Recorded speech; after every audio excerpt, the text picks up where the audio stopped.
Satellite television শিল্প রক্ষায় সহজ শর্তে ঋণ চাইছে cable operators association of Bangladesh কোয়াব।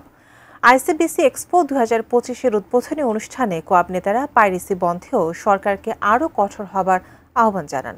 Mahfuza মোসলেহির report. রাজধানীর ইন্টারন্যাশনাল কনভেনশন সিটি বসুন্ধরায় এবার প্রথমবারের মতো কোয়াব আয়োজন করে এই মেলার। এতে এটিএন নিউজ ও এটিএন বাংলা সহ দেশের বিভিন্ন টেলিভিশন চ্যানেল ও নেটওয়ার্কের সঙ্গে যুক্ত শতাধিক প্রতিষ্ঠান অংশ নেয়। সম্প্রচার সহযোগী হিসেবে মানুষের কাছে যাওয়া যেমন লক্ষ্য, একই সঙ্গে জনমনের আস্থাতেও জায়গা করে নিতে চায় এসব প্রতিষ্ঠান। এই দেশের জনমানুষের আকাঙ্ক্ষাকে পূরণ করাটাই আমাদের উদ্দেশ্য। মানুষ যা দেখতে চায়, যেভাবে দেখতে চায়, আমরা যে জিনিসটাকে প্রায়োরিটি দিতে চাই, মানুষের বিশ্বাসের জায়গা, ট্রাস্টের জায়গা, সংবাদের যে বিশ্বাসযোগ্যতা, সেটি একটি মানুষের কাছে আমরা মনে করি সবচেয়ে গুরুত্বপূর্ণ। কাস্টমার এখানে আসছে, সাপ্লাইয়ার এখানে আসতেছে, ম্যানুফ্যাকচারার এখানে আসতেছে, তো সকলের একটা মিলন মেলা বলতে পারেন এটা। 3 দিনের এই মেলার উদ্বোধনী অনুষ্ঠানে পাইরেসি বন্ধে সরকারের হস্তক্ষেপ চান কেবল অপারেটররা।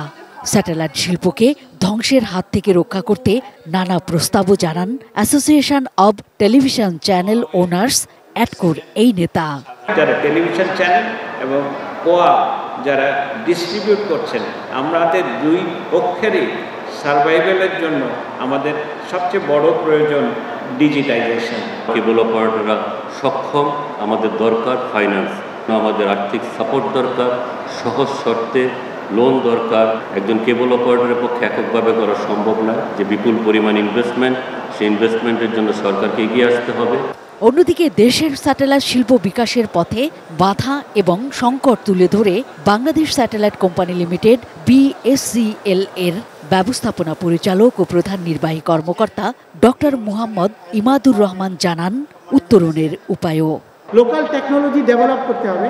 এরকম এক্সপো যখন বেশি হবে, তখন দেখবেন যে আমাদের ইন্ডাস্ট্রি আস্তে আস্তে স্বনির্ভর হবে। আমরা বাংলাদেশে একটা কম্পিটেন্স বেস তৈরি করতে পারবো। Mahfuza Moslehi, ATN news, Dhaka.